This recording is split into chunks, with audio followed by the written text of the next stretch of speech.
is Dean Mize, owner of Juan Sky Outfitters. Been doing outfitting, I've owned it for like 2008, 2007, 2008. Been hunting pretty much my whole life, since I was 12 years old. At any rate, I'm doing this video to do a streamline on primarily gun and scope.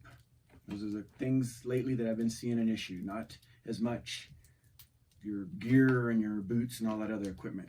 I will say, if and when you go hunting in the mountains, you need to be in shape. Everybody else says that, but it's a real thing. Even the people in shape at 11,000 feet can't breathe at times. It's how you recover. Drink lots of water. Altitude sickness is real. So that being said, I'm going to go over guns real quick.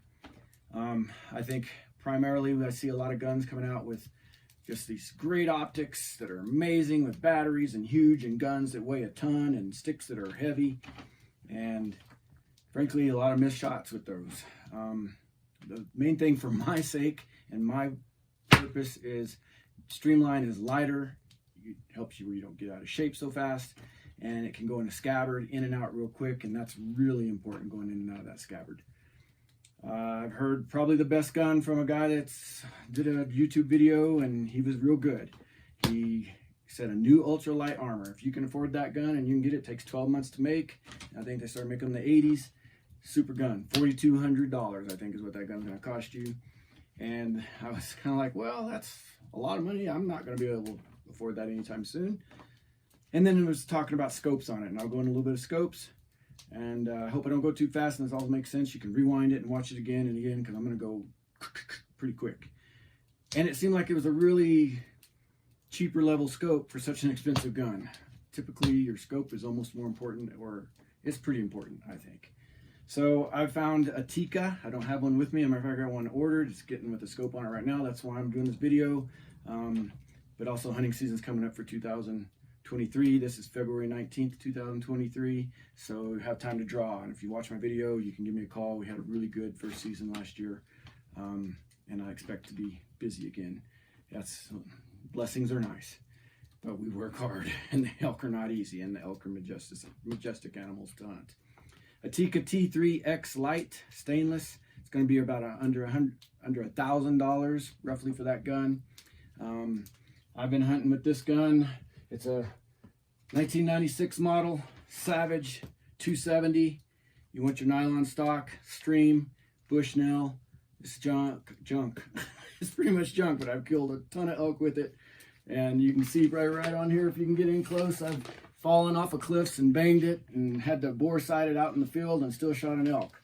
Pretty cool stuff in that regard. I was younger and didn't know what I was doing as much, and then when I get older, I'll probably know a little bit more, and that just comes with life. So if you're going to critique all this, perfect, fine. I just want to try to help people out with what I'm looking for. The thing I really like about this gun, super light, super skinny scope, no big objective lens.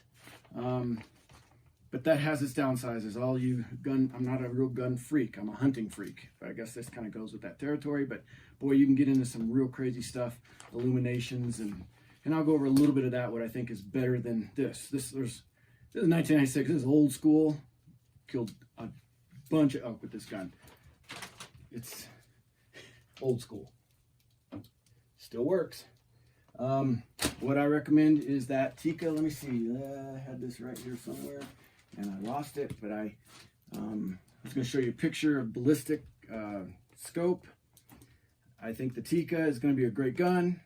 Fits in my scabbard, super light. You want a gun that has maybe a little bit more of a stock up this way, but this is pretty good. So whenever you're looking through it, it goes and it doesn't, slide down when you get the recoil. Talking about recoil and scope, so I'm not going to go into guns much. Everybody has their guns. 7mm, great caliber, shoots out there. It's one of the flattest shooting. You can get them in the Hornady. I think Hornady bullets are the best. I brought these out. I want you to know that these right here, you will not go hunting with me. We have more wounded elk with that junk, I want to say shite, than anything I've ever seen. Core locks aren't coming. We'll put anything in with those. And any gun or bullet that comes out and it just explodes out like that and it shreds before it gets to the animal, I'm chasing animals all the time. Hornady, I found to be one of the best precision hunters. Good. I like the SSTs. I don't carry a super big, huge grain. Depends on what your gun is. You need at least a 130 or more. I've always used a 130 in this. I think the 140s with the new powders primarily just get you a Hornady. They're good. But there's other good bullets out there. On that note, bullets, if you go, I do not like hand-packed, handmade bullet. Get factory loads. People argue with me. I get it. They're not as tight. But I've had more problems with hand-packed loads than factory loads. Really want you to bring a factory load. Especially a high-quality company like Hornady. And I'm, by the way, all these numbers and names and things that I'm saying are not being advertised to be said by any company. I'm doing this just out of my own personal experience. What do they call that? Dope. And there's three. They're dope. But we don't know what dope means. I wrote it down. It's a data of previous engagement, data of personal equipment, data on personal equipment, data of personal experience. I really don't know what dope is, but you get the point. It's my experience. So don't bring a hand load. Get a factory load. Know how to shoot it. Know your gun. Know your gun. Know your gun.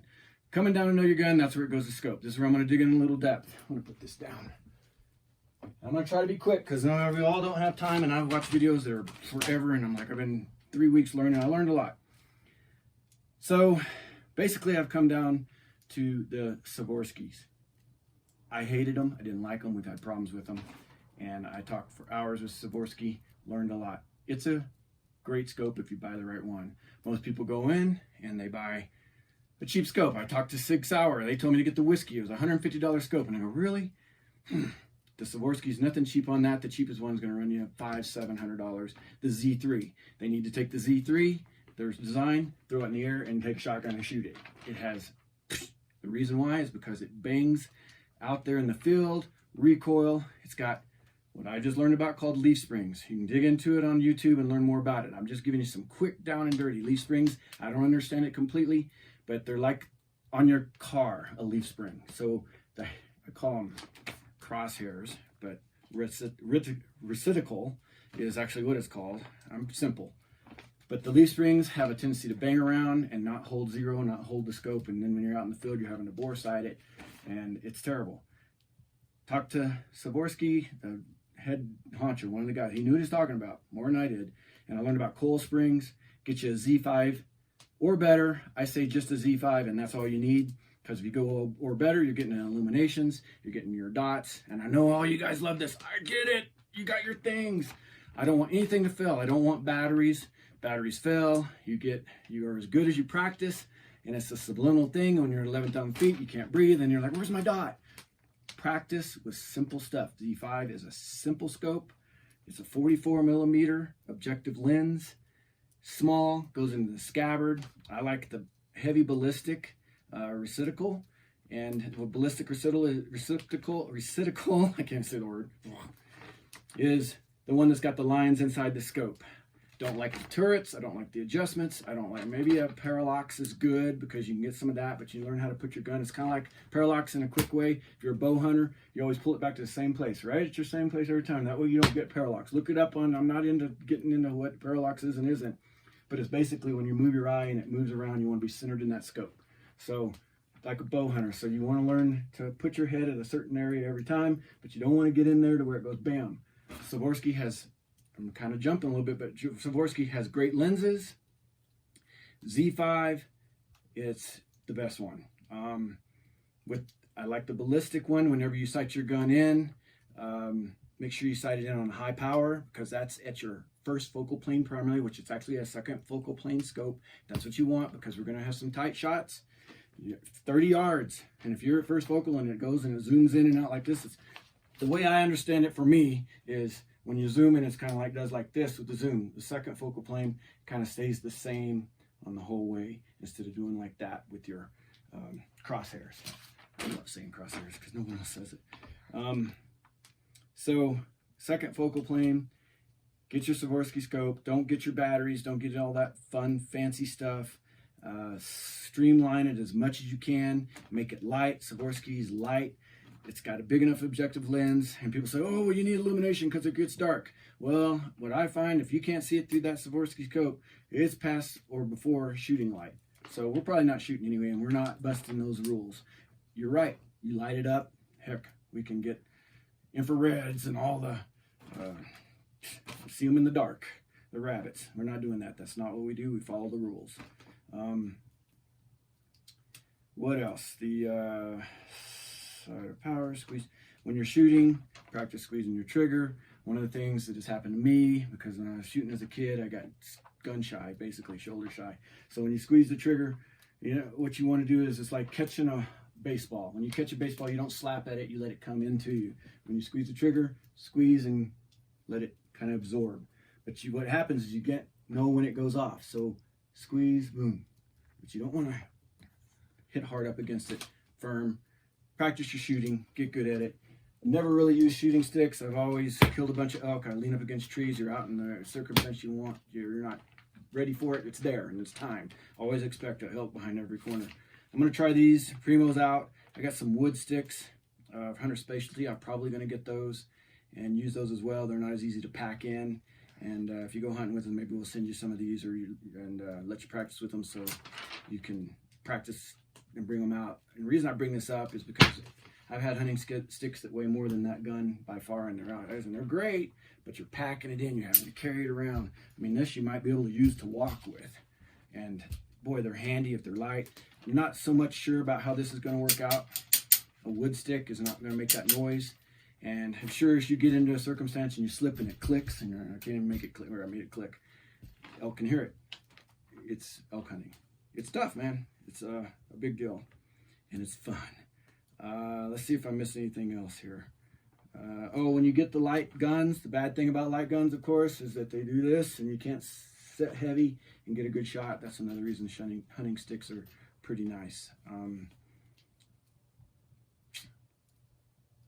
Get you a Swarovski Z5. I can't believe I'm selling Swarovski. They're not giving me, but I'm really thinking it's good because it's got great. I mean, you got your Vortex, they're great. They're Japanese made, a lot of them are getting made in China, and they're good, and they have a great warranty, best warranty. I mean, you can smash them up and you get a new one. I don't think they have just quite as good a lens as Swarovski, but man, they're good, and the price is way cheaper. But, you know, you're going to run $1,500 for that scope on Swarovski. Get it. It's worth it. Guys, there's so much to talk about.